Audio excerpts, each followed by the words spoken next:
네, 안녕하세요. 경자입니다. 9월에는 공모주가 별로 없다 보니까 경자 채널에서 자주 인사를 드리기가 어렵습니다. 그래도 모처럼 대형 공모주 하나가 등장하는데 바로 명인제약이라는 종목이고요. 코스피로 상장할 뿐만 아니라 아주 좋은 조건으로 청약을 기다리고 있기 때문에 아마도 인기가 굉장히 많지 않을까 예상을 하거든요. 자, 그래서 내일부터 청약하는 명인제약에 대해서 오늘도 중요한 정보만 체크를 해보는 시간을 가져보도록 하겠습니다. 명인제약은 이번 주 금요일까지 청약이 진행됩니다. 환불금은 다음 주 화요일에 돌려받을 수가 있고요. 그리고 금요일부터 삼성스펙 11호가 청약을 진행하기 때문에 비례 청약 기준으로 보면 두 종목은 일정이 겹쳐서 진행됩니다. 그리고 상장일이 10월 1일로 예정이 되어 있더라고요. 10월 1일 수요일에 상장할 예정인데 일단 단독 상장이기 때문에 상장일 변수는 없다고 생각을 하거든요. 그렇지만 상장일인 10월 1일에 매도를 하면 매도한 돈은 추석 연휴가 끝나는 10월 10일에 찾을 수가 있다는 게 조금은 애매한 부분이긴 합니다. 자, 그러면 수요 예측부터 청약 조건을 하나씩 살펴보겠습니다. 기관 경쟁률이 489대 1이었고 2028개 기관이 참여를 했더라고요. 그리고 의무 확약이 대박으로 걸렸는데 62.1% 신청이 들어왔습니다. 그래서 지난 여름에 상장을 했던 대한조선보다 의무 확약이 조금 더 많았고요.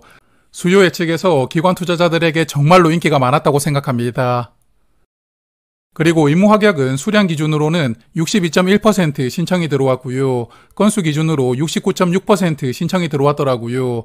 그래서 건수 기준으로 보면 청약에 참여했던 기관의 70%는 상장일에 팔지 않을 테니까 물량을 배정해달라고 요청을 했습니다. 그러므로 최종 배정에서도 의무 확약이 80% 정도까지는 늘어날 수 있지 않을까 기대를 해보고 있습니다. 그래서 기관 투자자들에게 인기가 아주 많았기 때문에 당연한 이야기겠지만 공모가는 상단으로 결정이 되었고요. 상단 가격인 58,000원으로 결정이 되었는데 이번 IPO로는 1972억 원을 모집하고 공모가 기준 시가총액은 약 8,500억 원으로 상장할 예정입니다. 자, 그러면 수요 예측 결과는 여기까지 보고요. 이제 회사에 대해서도 조금 살펴볼 텐데 명인제약을 대표하는 제품들은 화면 보시는 잇몸 치료제인 이가탄이나 변비약인 메이킨을 꼽을 수가 있거든요. 특히 이가탄은 제가 학생 때부터 광고를 봐왔던 것 같고 메이킨 광고도 자주 봐오다 보니까 둘 다 저에게는 굉장히 친숙한 약품들입니다. 그래서 저뿐만 아니라 대중적으로도 상당히 인지도가 있는 그런 약들을 만들고 있는 회사인데 이런 회사가 이제서야 상장한다는 게 처음에는 약간 놀랍기도 했습니다. 그런데 증권신고서를 보니까 이가탄은 전체 매출의 8%, 그리고 메이킨은 5%밖에 되지 않더라고요. 그래서 명인제약을 대표하는 두 제품을 다 포함해도 매출 비중이 약 14%밖에 되지 않으니까 전체 매출에서 차지하는 비중이 크지 않더라고요. 그리고 여기 보시는 정신신경용제가 약 67% 정도 매출이 나오고 있고 나머지 제품까지 합쳐보면 전문의약품으로만 매출의 약 75%를 차지하고 있더라고요. 그래서 사실 명인제약은 약국에서 그냥 살 수가 있는 일반 의약품보다는 의사가 처방을 해야 먹을 수가 있는 이러한 전문의약품을 주력으로 만들고 있는 기업입니다. 그리고 특히 매출의 절반 이상을 차지하고 있는 정신질환 의약품은 23년에 국내 시장 점유율 1위로 올라섰고요. 이후에도 조금씩 점유율을 높여가다 보니까 올해도 명인제약 제품은 시장에서 가장 많은 선택을 받고 있다고 합니다. 그리고 회사는 이탈리아와 이스라엘 기업이 만든 정신질환 신약을 국내에 출시할 계획으로 현재 협업을 진행하고 있다고 하더라고요. 두 약물 모두 27년에 출시하는 것을 목표로 하고 있던데 이번에 IPO로 모집하는 공모자금 중 일부는 기술 이전 대가로 사용할 계획이라고 하더라고요. 그러므로 현재도 점유율을 조금씩 높여가고 있지만 신약도 차근차근 준비를 하고 있으니까요. 정신질환 치료제 시장에서는 계속 탄탄한 입지를 유지할 수가 있는 그런 기업이 아닐까 생각합니다. 그리고 명인제약은 실적이 아주 탄탄하더라고요. 매출액이 매년 200억 원씩 늘어나고 있고 꾸준하게 성장하고 있고요. 흑자 규모도 조금씩 키워나가고 있던데 특히 22년부터 올해 상반기까지 영업이익률을 보니까 계속 30% 이상을 유지하고 있더라고요. 그래서 영업이익률이 상당히 높다는 부분이 특히나 인상적인 부분입니다. 그래서 현재 제약업계 업종 평균을 보면 영업이익률은 약 8% 정도 되고요. 순이익률이 약 5% 정도라고 하던데 명인제약은 업종 평균을 거의 4배 이상 상회를 하는 수준이니까요. 이익률이 상당히 높은 기업이고 그래서 왜 이렇게 이익률이 탁월한지 궁금하더라고요. 증권신고서를 조금 읽어보니까 앞서 보신 것처럼 병원 처방으로 판매하는 전문의약품이 매출의 대부분을 차지하고 있고요. 이런 전문의약품은 마진이 굉장히 높다고 합니다. 그리고 또한 약품을 직접 만들고 있고 직접 판매를 하고 있다 보니까 쉽게 말씀을 드리면 남의 손을 빌리지 않고 직접 다 하고 있거든요. 그리고 잘 팔고 있다 보니까 이렇게 큰 이익을 남기고 있다고 하는데요. 그래서 명인제약은 실적 측면으로도 상당히 탄탄한 상태로 상장하게 되는데 자, 그러면 밸류는 어떤지도 한번 체크를 해보았습니다. 증권신고서를 보니까 공모가는 EV/EBITDA 방식을 적용해서 산정을 했더라고요. EV/EBITDA도 영업이익을 기반으로 밸류를 계산하기 때문에 공모가를 산정하는 방식으로 문제가 될 것은 없지만 그래도 개인적으로는 순이익을 기반으로 PER로 밸류를 체크해보는 것을 조금 더 선호를 하고 있거든요. 그래서 유사기업들과 오늘 주가를 기준으로 PER 밸류를 한번 계산을 해보았습니다. 유사기업들의 밸류를 보니까 유나이티드 제약은 PER이 9.7배로 유사기업 중에 밸류가 가장 낮았고요. 그리고 보령은 약 23배, 종근당은 약 19배로 평가를 받고 있더라고요. 그래서 개인적으로는 종근당 정도로 PER은 약 20배 근처의 밸류가 적절하지 않나 생각을 하고 있고 그리고 명인제약은 공모가 기준으로 PER은 약 11배로 상장하게 되니까 합리적인 밸류로 공모가는 잘 책정이 되었다고 생각합니다. 그러므로 상장일에 거의 2배 가까이 상승을 해야 종근당과 밸류가 비슷해지니까요. 밸류 측면으로 보아도 상장일에 큰 시세를 기대를 해볼 수가 있는 조건이라고 생각합니다.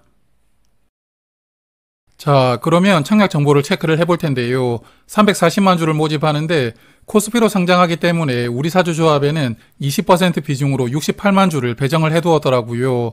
그래서 증권신고서를 보니까 임직원 수가 약 500명 정도 된다고 하던데 그럼 1인당 약 1300주씩 청약을 해야 우리사주가 완판될 수가 있습니다.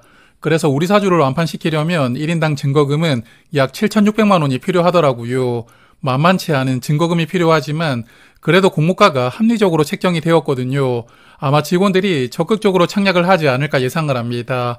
그래서 우리사주가 완판되던지 아니면 미달이 나오더라도 조금만 나올 것이라고 예상하는데 여하튼 내일 저녁에 2일차를 예상을 해볼 테니까요.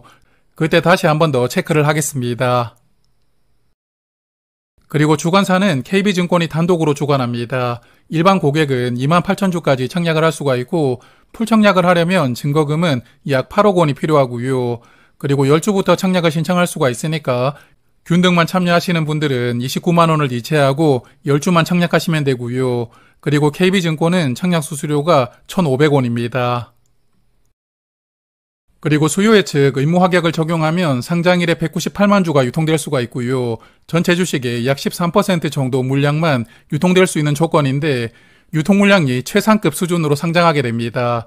그리고 유통금액도 약 1,100억 원이니까요. 코스피로 상장하는 종목 중에서는 가벼운 사이즈이고 그러므로 유통 물량이 충분히 기대를 해볼 수가 있는 조건인데 기존 주주 중에서는 상장일에 매도할 수 있는 주식을 약 42만 주 보유하고 있더라고요. 그래서 기존 주주 물량이 얼마 되지는 않지만 그래도 기존 주주에 대해서도 조금 더 체크를 해보고 넘어가겠습니다. 기존 주주의 명단을 보니까 1% 이상 주식을 보유한 주주가 20만 주를 보유하고 있었고요. 나머지는 소액 주주가 약 22만 주를 보유하고 있더라고요. 그래서 아마도 기존 주주 대부분은 개인 주주로 구성이 된 소액 주주라고 예상이 되는데 기존 주주가 보유한 물량이 그렇게 많지 않기 때문에 상장일에 영향을 주기는 어렵다고 생각합니다. 그러므로 명인제약은 유통 물량 측면으로 보아도 기대를 충분히 해볼 수가 있는 그런 조건을 가지고 있다고 생각합니다. 자, 그러면 정리를 해보겠습니다. 최근에 코스피로 상장을 했었던 달바글로벌이나 대한조선은 기관 투자자들에게 인기가 많았었는데요.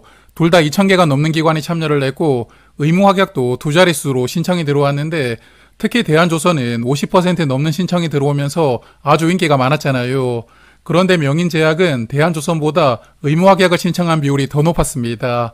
그러므로 대한조선이 상장일에 99%까지 주가가 올라갔는데 아마 명인제약도 대한조선 정도의 시세는 보여주지 않을까 예상합니다.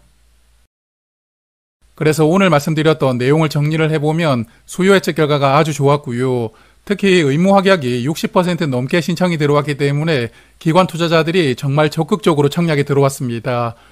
그리고 공모가도 합리적으로 잘 책정이 되었다고 생각하고, 그리고 유통 물량이 10% 초반으로 아주 좋고요. 상장일 변수도 없기 때문에 모든 조건이 다 좋은 상태로 청약을 기다리는 종목이거든요. 그러므로 인기가 많을 것이고, 또한 환불기간이 4일이라는 게 약간은 아쉽긴 하지만 그래도 저는 웬만하면 가진 자금을 다 투입하고요. 비례청약까지 해볼 생각입니다.